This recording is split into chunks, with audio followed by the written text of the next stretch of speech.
لوگوں میں عام تھا، لوگ جادو کے ذریعے اپنے کام کرواتے تھے۔ قرآن پڑھنے سے، حدیث کو سمجھنے سے اور انسانی تاریخ پر نظر ڈالنے سے آدمی کو یہ بات ہر جگہ نظر آتی ہے کہ پرانے زمانے میں لوگ جادو سے واقف تھے۔ اب قرآن میں دیکھ لیں، اللہ تعالیٰ نے دو انبیاء کا ذکر خاص طور پر کیا اور ان کے بارے میں بتایا کہ لوگ ان کو جادوگر بولتے تھے۔ حضرت موسیٰ علیہ السلام جب فرعون کے پاس بنی اسرائیل کی دعوت لے کر آئے تو فرعون نے جو سب سے پہلا الزام لگایا، کہا کہ یہ کوئی بڑا جادوگر ہے۔ تبھی تو فرعون اور اس کے وزراء نے مشورہ دیا کہ فرعون کے دربار میں جادوگروں کا اور اس موسیٰ کا مقابلہ کیا جائے، کیونکہ وہ موسیٰ علیہ السلام کو جادوگر سمجھتے تھے۔ اس زمانے میں جادو کا رواج تھا، لہٰذا وہ بھی یہی سمجھتے تھے کہ موسیٰ علیہ السلام کوئی بڑا جادوگر ہے۔ اس کے بعد دوسرے نبی ہمارے پیغمبر صلی اللہ علیہ وسلم ہیں، ان کو بھی کفار مکہ، مشرکین مکہ بولتے تھے کہ یہ محمد کوئی جادوگر ہے۔ تو آپ اس سے اندازہ لگا لیں کہ جادو پرانے زمانے سے چلا آ رہا ہے، جادو کی تاریخ بہت پرانی ہے۔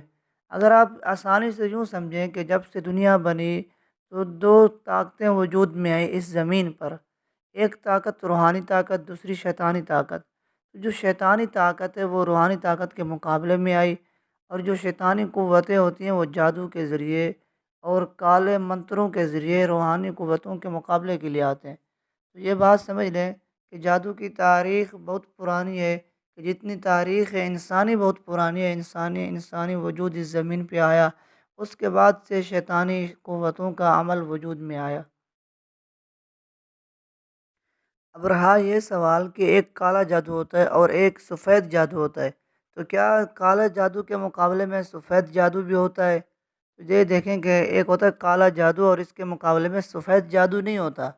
جادو ہمیشہ کالا ہی ہوتا ہے، جو کالی قوتوں سے، کالے علم سے، کالے منتروں سے وجود میں آتا ہے۔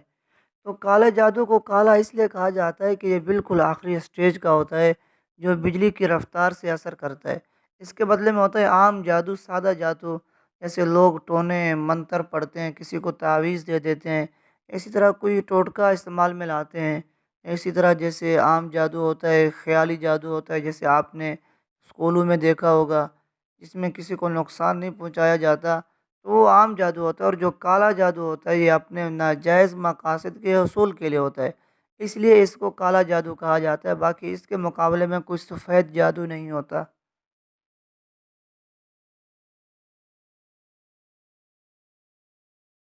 جادو کرنے والا شخص کے بارے میں اسلامی نقطہ نظر سے اسلامی شریعت میں اس کا کیا حکم ہے؟ جادو کرنے والا شخص دائرہ اسلام سے خارج ہو جاتا ہے۔ اسلام میں اس کے سخت احکام ہیں۔ تو وہ دائرہ اسلام سے کیوں خارج ہو جاتا ہے؟ اس لیے کہ جو جادو ہوتا ہے اس میں شیطانی قوتوں سے مدد مانگی جاتی ہے، اور شیطان انسان کی مدد کرتے ہیں، کیونکہ اس میں دو تین باتیں ہوتی ہیں جس کی وجہ سے انسان دائرہ اسلام سے خارج ہو جاتا ہے۔ وہ اس طرح کے جادو میں شیاطینی قوتوں سے، شیطانی قوتوں سے مدد مانگی جاتی ہے، اور وہ شیطانی قوتیں مدد کرنے سے پہلے انسان سے مختلف چیزیں کرواتی ہیں۔ سب سے پہلے شرک کرواتے ہیں اللہ کے نام پہ، انسان اللہ کے ساتھ شرک کرتا ہے۔ دوسری شرط اسی طرح وہ آدمی کو گندگی استعمال کرنے کا حکم دیتے ہیں، کیونکہ جب شیاطین اور گندی قوتیں جب کسی کی مدد کرتی ہیں تو وہ سب سے پہلے اپنی شرائط سامنے رکھتی ہیں کہ ہمارے کچھ شرائط ہیں، تو جو آدمی ان شرائط پہ پورا اترتا ہے تو وہ اس کی مدد کرتے ہیں، اور جو ان کے پہ پورا نہیں اترتا تو وہ اس کی مدد نہیں کرتے۔ اب جادو کے لیے سب سے پہلے بنیادی بات ہے آدمی کا ناپاک ہونا۔ تو جادوگر بھی ناپاک رہتے ہیں، یہ لوگ نہ نہاتے ہیں۔ اگر آپ ان کے ساتھ بیٹھیں تو ان کے جسم سے عجیب ایک بدبو ہوتی ہے، حتیٰ کہ آپ سن کے حیران ہوں گے، یہ لوگ اپنا پاخانہ بھی کھاتے ہیں، یہ اپنے پاخانے پہ بیٹھتے بھی ہیں۔ ہمارے ایک جاننے والے دوست تھے جو بنگلہ دیش میں گئے تھے، کیونکہ دنیا میں جادو مختلف علاقوں کا مشہور ہے۔ انڈیا کا جادو بھی مشہور ہے، اسی طرح بنگال کا بھی مشہور ہے، لیکن جو بنگال کا ہے وہ بہت زیادہ ہیوی اور طاقتور ہے۔ اسی طرح افریقہ کا جادو بھی ہیوی ہے۔ تو اسی طرح یہ تین ممالک، انڈیا کا، بنگال کا اور افریقہ کا، یہ پوری دنیا میں اپنی حیثیت رکھتے ہیں۔ تو جادوگر جو شیطانی قوتیں ہوتی ہیں وہ اس وقت تک مدد نہیں کرتی کہ جب انسان ایسے کام نہ کرے جو اسلام میں جائز نہیں ہے۔ اسی طرح آدمی حرام خون پی جاتا ہے، اسی طرح وہ خنزیر کھا جاتا ہے، یعنی جو چیزیں اسلام میں صراحتاً منع ہیں وہ ان سے وہ کام کرواتے ہیں۔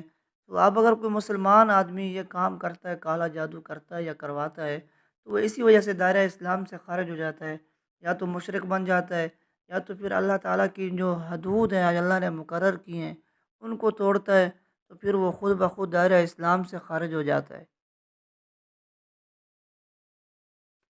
اچھا، ہمارے بعض لوگ یہ اعتراض کرتے ہیں، جو تعلیم یافتہ لوگ ہوتے ہیں دنیا کی، دین کی تعلیم ان کے پاس نہیں ہوتی، تو وہ لوگ یہ اعتراض کرتے ہیں کہ جادو کیسے اثر کر سکتا ہے؟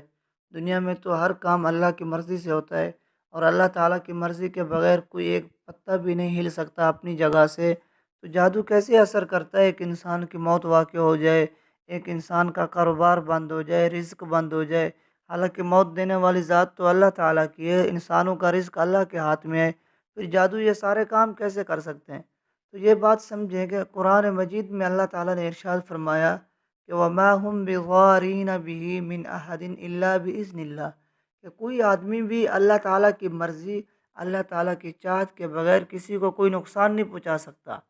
تو اب دیکھیں، لیکن یہاں جادوگر کیسے پہنچاتے ہیں؟ تو اس میں دو باتیں ہیں کہ اللہ تعالیٰ جب ایک آدمی جادو کرتا ہے وہ اللہ کے احکام کو توڑتا ہے، اللہ کے ساتھ شرک کرتا ہے، حرام چیز کھاتا ہے، ناپاکی میں رہتا ہے، گندگی کھاتا ہے، تو وہ شخص جب اپنی طرف سے پہلا قدم اٹھاتا ہے تو اللہ تعالیٰ اس شخص کو سزا میں مبتلا کرنے کے لیے، اس شخص کو اپنے جرم میں مبتلا کرنے اور اس کو پھنسانے کے لیے اللہ تعالیٰ اس کے اس عمل میں تاثیر رکھ دیتے ہیں۔ تو اس کا عمل جب اثر کرتا ہے تو وہ مزید اپنی گمراہی میں آگے بڑھتا چلا جاتا ہے، مزید اپنی گمراہی میں آگے بڑھتا چلا جاتا ہے، تو اللہ تعالیٰ اس کو بطور سزا، اس کو سزا دینے کے لیے اس کے عمل میں تاثیر رکھ دیتے ہیں۔ پھر آگے دوسری بات کہ جو آدمی مر جاتا ہے یا کسی کا رزق بند ہو جاتا ہے جادو سے، تو یہ کیسے ہو جاتا ہے؟ تو دوستو دیکھیں، اگر کسی شخص کی جادو سے موت واقع ہو جائے یا جادو سے بیمار پڑ جائے، یہ بھی اللہ تعالیٰ کی مرضی سے ہوتا ہے، اللہ تعالیٰ کی مرضی کے بغیر نہیں ہوتا۔ دیکھیں، آپ اس بات کو سمجھیں کہ بہت سارے لوگ ایسے ہوتے ہیں دنیا میں جن پر جادو ہوتا ہے اور سخت ترین جادو ہوتا ہے، لیکن وہ شفا پا جاتے ہیں اور جادو سے ان کی موت واقع نہیں ہوتی۔ اسی طرح بعض لوگوں کا رزق بند کیا جاتا ہے جادو سے، بہت برے حالات ہوتے ہیں ان پر، لیکن ایک وقت آتا ہے کہ ان کے حالات صحیح ہو جاتے ہیں، تو یہ اللہ تعالیٰ کی مرضی سے ہوتا ہے۔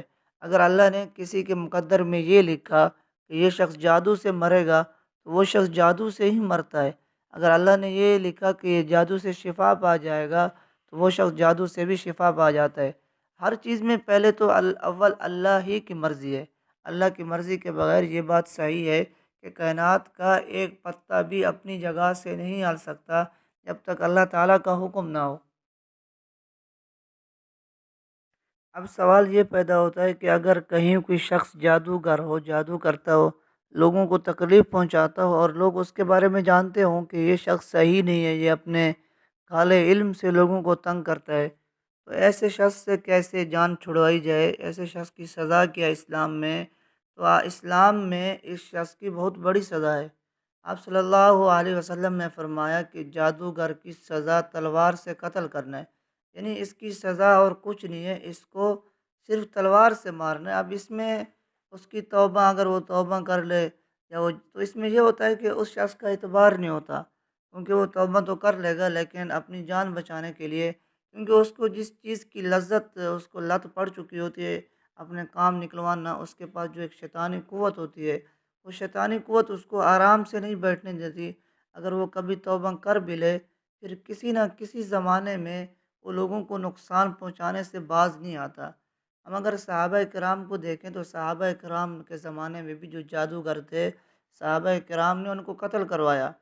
حضرت عمر بن خطاب رضی اللہ تعالیٰ عنہ نے اپنے جو ان کے گورنرز تھے ان سب کو خط لکھا کہ اقتلوا کل ساحر و ساحرۃ، کہ ہر جادوگر کو اور جادوگرنی کو قتل کر ڈالو، جہاں بھی یہ تمہیں ملے، چاہے مرد ہو جادو کرنے والا یا عورت ہو، ان کو قتل کر ڈالو۔ اب یہاں دیکھیں، اس کے بعد ام المؤمنین حضرت حفصہ رضی اللہ عنہا پر، ان کی ایک غلام تھی، لونڈی تھی، اس نے جادو کر دیا تھا، تو حضرت ام حفصہ نے ان کو قتل کروا دیا تھا۔ اب دیکھیں، یہاں صحابہ کی زندگی سے معلوم ہوتا ہے کہ جو آدمی اگر جادوگر ہو اسلامی معاشرے میں خاص طور پر اس شخص کو اس کی سزا قتل ہے۔ آج کل آپ دیکھیں کہ ہر جگہ لوگ جادو سے کام کرواتے ہیں، مختلف دیواروں پہ بھی جادو کے نام لکھے ہوتے ہیں۔ حالانکہ اسلامی نظام حکومت میں ایسے لوگوں کی سزا صرف اور صرف قتل ہے، کیونکہ یہ پورے معاشرے کے لیے بگاڑ کا ذریعہ بنتے ہیں، پورے معاشرے کو تباہ کرتے ہیں۔ اس لیے ان کی سزا پاکستان میں بھی پاکستانی آئین کے مطابق بھی یہ ہونی چاہیے کہ ان لوگوں کو منطقی انجام تک پہنچایا جائے۔ اگلی ویڈیو میں آپ کے سامنے مزید اس حوالے سے معلومات رکھوں گا کہ جادوگر لوگ کس چیزوں سے کس طرح مدد مانگتے ہیں اور کس طرح ناپاک اشیاء لوگوں کو کھلاتے ہیں، جس کی وجہ سے لوگوں کی زندگی برباد کرتے ہیں۔ اگر آپ کو آج کی ویڈیو پسند آئی تو چینل کو ضرور سبسکرائب کر دیجیے تاکہ آپ کو مزید اسی طرح کے علمی اور اچھی ویڈیو مل سکیں۔ Hey there. Subscribe to my channel. And also press this bell icon.